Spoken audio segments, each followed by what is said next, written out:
Saktinya diplomasi Prabowo, buat Netanyahu tak bergeming. Prabowo buat TNI punya akses keluar masuk Gaza. Andil yang dinilai hanya bisa dilakukan Menteri Pertahanan, Menhan, yang juga Presiden RI terpilih, Prabowo Subianto tampak signifikan dalam distribusi bantuan kemanusiaan pemerintah Indonesia ke Gaza pada tanggal 9 April lalu.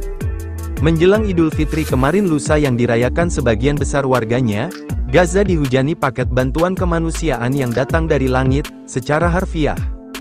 Saat blokade jalur darat diberlakukan Israel di Gaza, pengiriman bantuan dengan menerjunkannya dari pesawat, airdrop, menjadi opsi terbaik yang telah dilakukan oleh beberapa negara sebelumnya. Satu hal yang patut diapresiasi, Indonesia menjadi salah satu dari sedikit negara yang mengambil inisiatif, peran aktif, mendapat kepercayaan, dan sukses dalam misi tersebut. Secara teknis dan politis, airdrop bantuan kemanusiaan Indonesia menjadi sangat menarik, bersejarah, dan mungkin saja memiliki makna serta proyeksi politik luar negeri tertentu.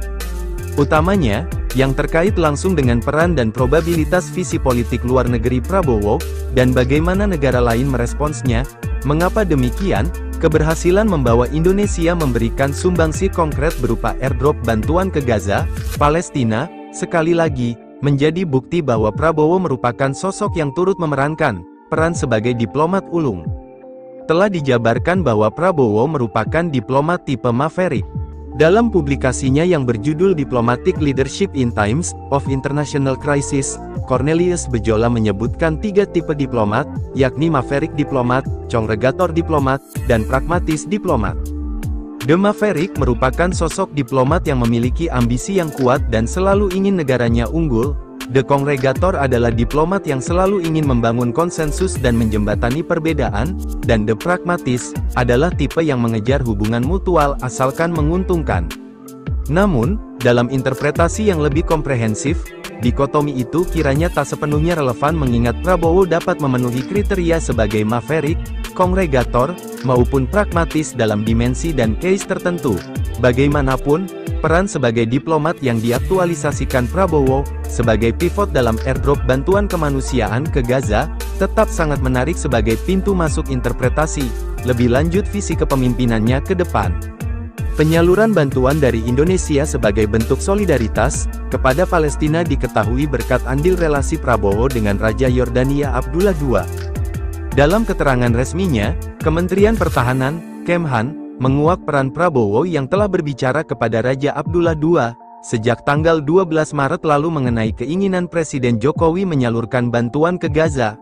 Sebagaimana diketahui, kedua negarawan itu, Prabowo dan Raja Abdullah II, memiliki kualitas persahabatan sangat baik sejak menempuh pendidikan pasukan khusus, bersama di Fort Bragg atau yang kini bernama Fort Liberty, Amerika Serikat, AS. Sebelum misi airdrop, TNI AU mengoordinasikan rute dan mekanisme penerjunan bantuan kemanusiaan ke Gaza, bersama 8 angkatan udara negara lainnya di Amman, Yordania. Rute melewati wilayah udara Israel menjadikan peran Yordania menjadi krusial. Itu dikarenakan, selain secara geografis berdekatan, mereka merupakan perantara terbaik untuk melakukan kontak dengan Israel, yang pada akhirnya merestui misi airdrop. Yordania pun menjadi negara hub bagi 7 negara lain, yakni AS, Inggris, Belanda, Jerman, Mesir, UEA, dan Prancis yang berkoalisi untuk melakukan misi airdrop serupa.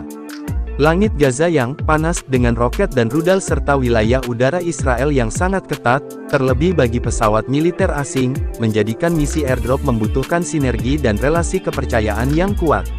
Ditambah, Indonesia tidak memiliki hubungan diplomatik resmi dengan Israel. Di titik inilah, terdapat esensi penting yang mungkin juga ingin ditunjukkan Prabowo. Terutama, mengenai peran Indonesia yang berbeda dan konkret untuk terlibat aktif dalam persoalan laten Palestina dan Israel, serta bagaimana relasi dengan negara-negara lain, dalam melihat dan merespons Indonesia di bawah kepemimpinan Prabowo.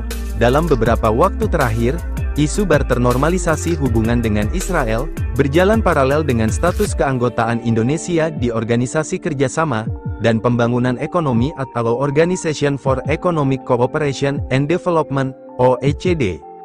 Kabar yang telah dibantah Kementerian Luar Negeri Kemlu RI, Itu berawal dari pemberitaan media Israel mengenai kesepakatan dalam beberapa pembicaraan rahasia selama 3 bulan antara Jakarta, Tel Aviv, dan Sekjen OECD Mathias Cormann.